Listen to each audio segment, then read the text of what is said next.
Voici une petite réaction qui va faire réagir le zinc avec et de l'acide chlorhydrique.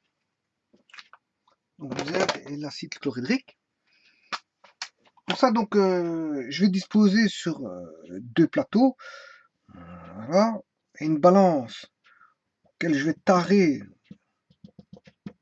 voilà, ici une tare, tarée pour avoir un équilibre parfait entre la tare et, bien sûr, une réaction où j'ai du zinc ici, hein, du zinc solide, bien sûr, et de l'acide chlorhydrique HCl. Voilà, l'acide chlorhydrique. Donc, c'est quelques morceaux de zinc, hein, quelques morceaux de zinc. Et de l'acide chlorhydrique, bien sûr, contenu dans un vase de Berlin.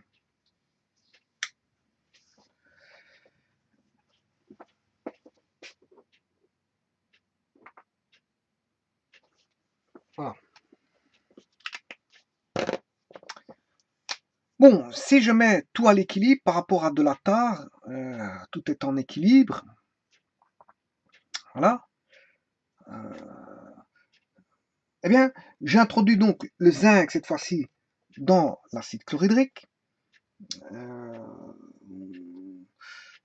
Et on observe quelque chose d'un petit peu curieux. Tout d'abord, au niveau de la réaction,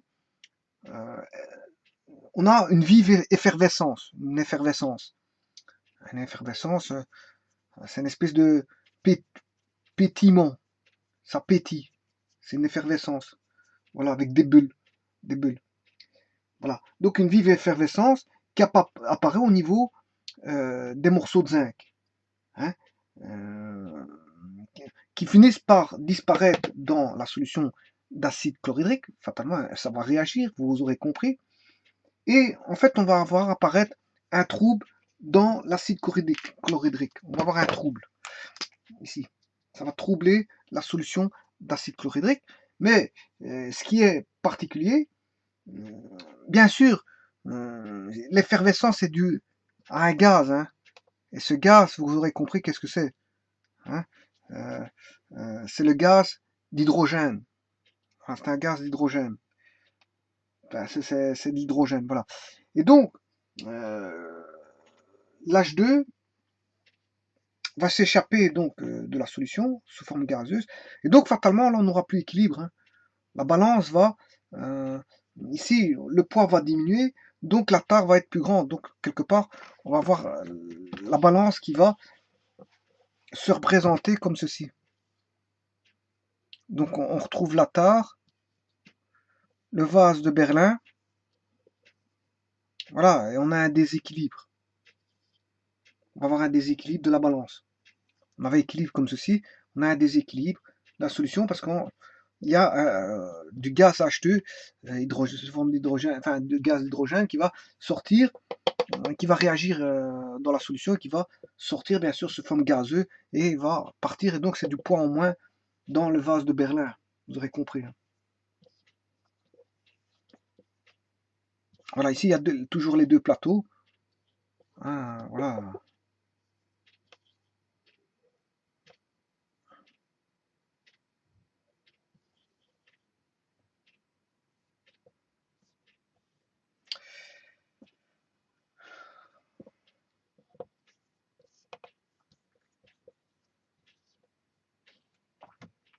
Voilà.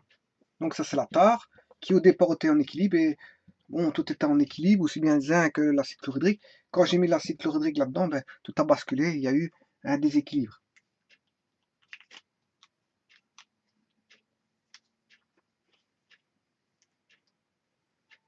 Et donc, mais attention que c'est un déséquilibre qui se fait pas, je veux dire, systématiquement en une fois.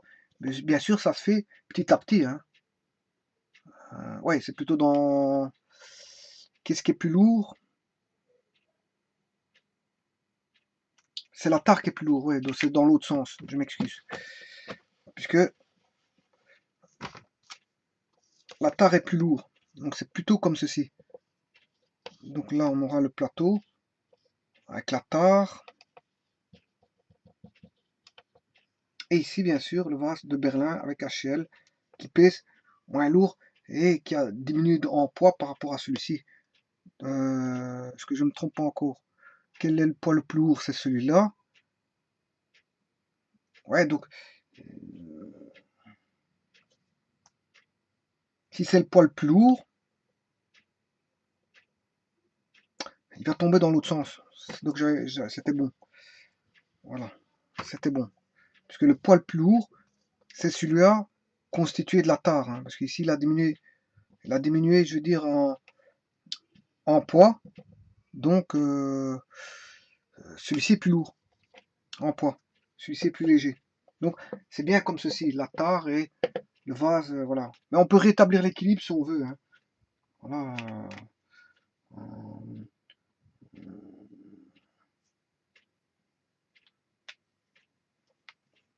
Bon.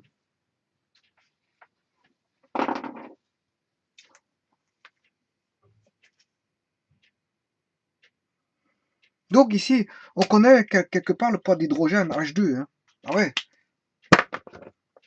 Parce qu'au départ, s'il était à l'équilibre, je connais le poids de la tare.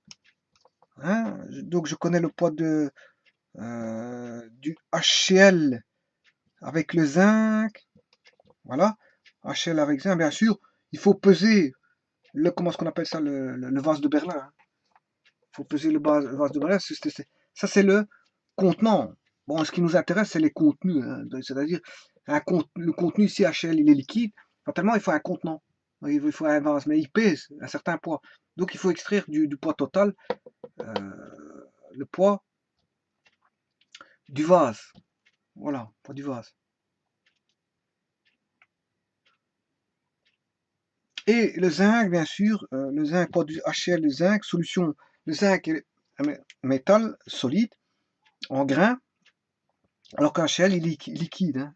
Voilà, c'est une solution d'HCl liquide. Solution avec de l'eau, bien sûr. Il y a de l'eau dedans. Voilà. Voilà. Donc, quand il y a de l'eau, on dit qu'elle est diluée. On n'a pas du HCl, de l'acide chlorhydrique, 100%. On l'a dilué dans l'eau. Voilà. Et donc, quand on met le zinc là-dedans, on a un dégagement d'hydrogène. Bon. Et donc, fatalement, comme on connaissait le poids total au départ, ben, à la fin, comme on a un dégagement d'hydrogène, on peut calculer la masse d'hydrogène qui s'est formée. La masse d'hydrogène qui s'est formée. Voilà, bon, on va faire la réaction bilan. On sait bien que on a avant réaction, pendant la réaction.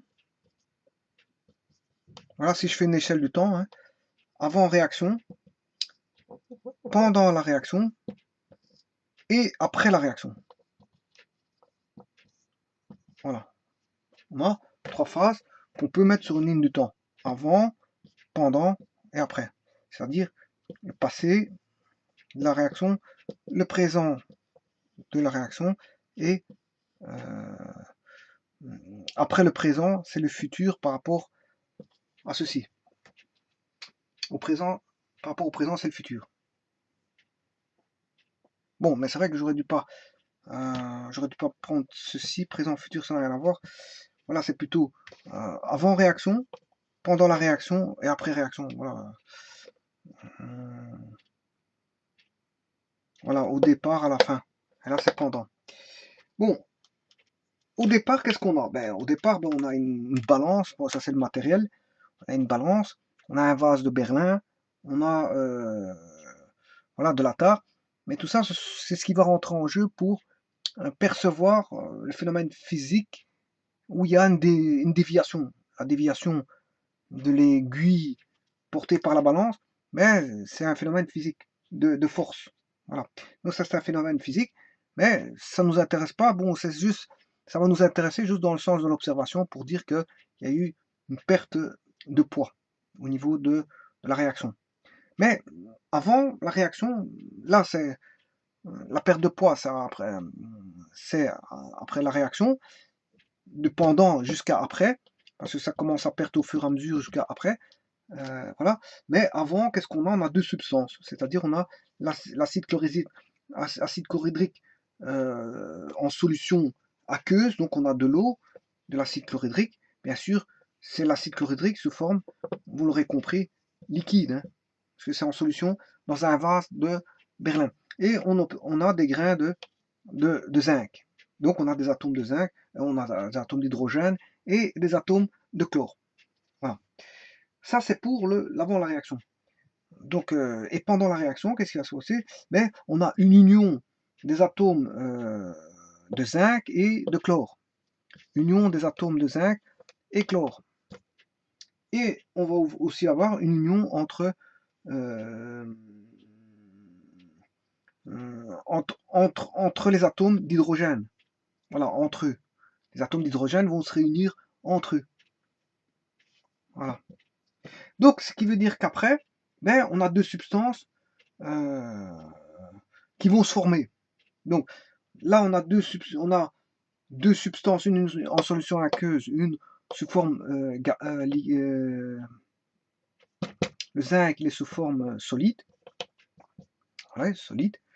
Voilà, on a deux substances. Hein, on a deux substances. Bien sûr, avec du matériel, comme j'ai dit, avec une balance. Voilà, et de la tare, etc., etc. Bon, mais on a deux substances. Pendant, il y a une réaction, c'est-à-dire qu'il y a une union de certains atomes entre eux. Et après, on a toujours deux substances, mais qui vont être formées. Et ces deux substances-là, en fait, c'est, bien sûr, vous l'aurez compris, l'union du Zn et du Cl qui vont donner du ZnCl2, voilà, et bien sûr, un dégagement d'H2, H2 qui est gazeux. Voilà. Et le chlorure de zinc, vous aurez compris que le chlorure de zinc, il est solide. Voilà. C'est un sel, hein, le chlorure de zinc, c'est un métal, zinc et un non-métal, le chlore. Voilà. On sait bien que le ZnCl, le Zn, il est le chlore, c'est Cl-, et le zinc, c'est Zn2+. Donc autant dire que le chlore, il est monovalent, et le zinc, il est bivalent. Et voilà.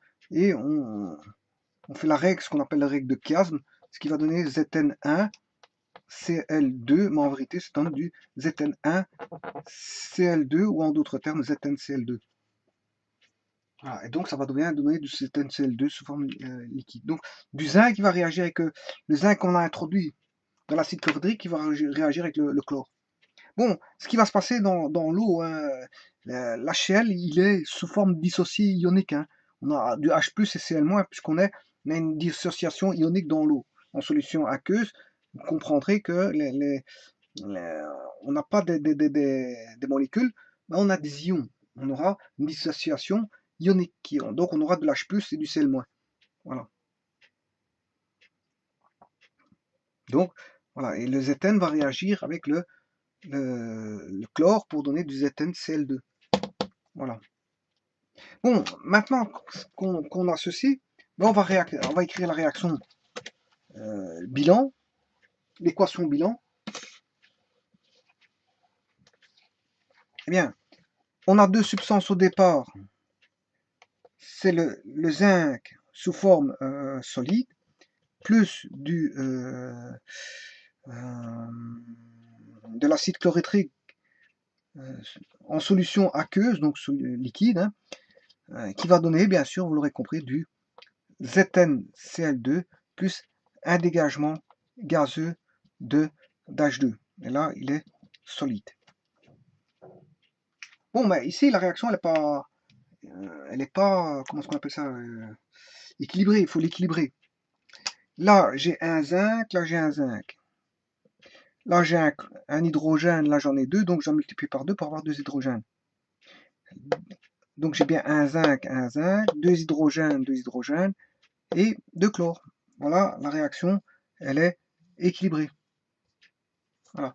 Et donc, on voit bien qu'on a un dégagement d'H2. Et si on a un dégagement d'H2, vous comprendrez que fatalement, le poids de départ va diminuer. Pourquoi? Ouais, on dit toujours, rien ne se perd, rien ne se gagne, au niveau matière, parce que c'est valable aussi pour l'énergie. Rien ne se perd, rien ne se gagne, c'est la conservation de la matière. Rien ne se gagne. Voilà, tout se transforme. Voilà. Donc, il y a bien une transformation, mais ici, il y a bien une perte de poids, hein. Il y a bien une perte de poids parce qu'on n'est pas dans un système isolé, hein. On n'est pas dans un système ouvert. Donc le gaz, on a un dégagement d'H2, mais l'H2 qui s'échappe, vous comprendrez que il faut le prendre en compte en tant que poids qui s'est échappé, hein, pour avoir l'équilibre, hein. Ouais, parce que si, voilà, si vous avez mesuré, la balance a bien diminué. C'est pourquoi? Parce que le gaz H2 s'est échappé, hein. Et il faut prendre en compte ce poids de H2. Parce qu'il y a conservation de la matière, le poids d'H2 c'est échappé. Voilà, vous l'avez laissé échapper. Vous pouvez faire un système et le récupérer. Voilà, vous pouvez récupérer ce gaz-là, hein. Mettez un système de récupération, voilà, comme ceci. Voilà. Et quand la réaction va avoir lieu, ben, fatalement, vous allez faire venir les molécules d'H2 vers une enceinte. Voilà, voilà, les molécules d'H2 qui sont gazeux, voilà, vous pouvez les transformer, voilà, et récupérer, par exemple, sous forme de liquide.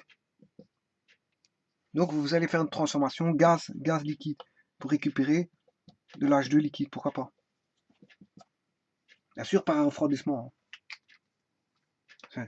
Voilà, par un refroidissement, en faire en sorte par exemple de récupérer l'H2 liquide. Et comme ça vous calculez le poids et vous allez voir la quantité de poids qui a été, je veux dire, d'H2 qui a été formé, la quantité d'H2 formée. Voilà, mais la réaction, ça donne ceci. Le zinc va réagir avec l'acide chlorhydrique pour donner du chlorure de zinc. Ici, qu'est-ce qu'on a? On a un métal qui va réagir avec un acide binaire. On a un métal plus l'acide binaire, ben, il va donner un sel binaire, plus un dégagement d'H2. Voilà.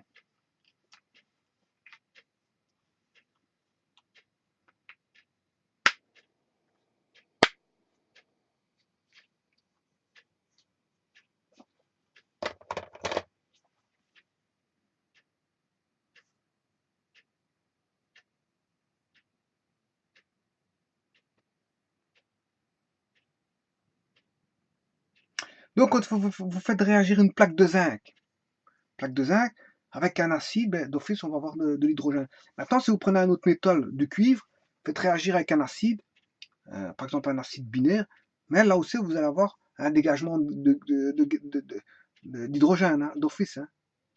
Hein, parce que le zinc, voilà, on a bien d'hydrogène qui va sortir d'ici. Le métal va s'allier avec le non-métal, mais on aura un dégagement d'hydrogène. Donc les hydrogènes entre eux vont s'unir entre eux pour former de l'H2. Voilà.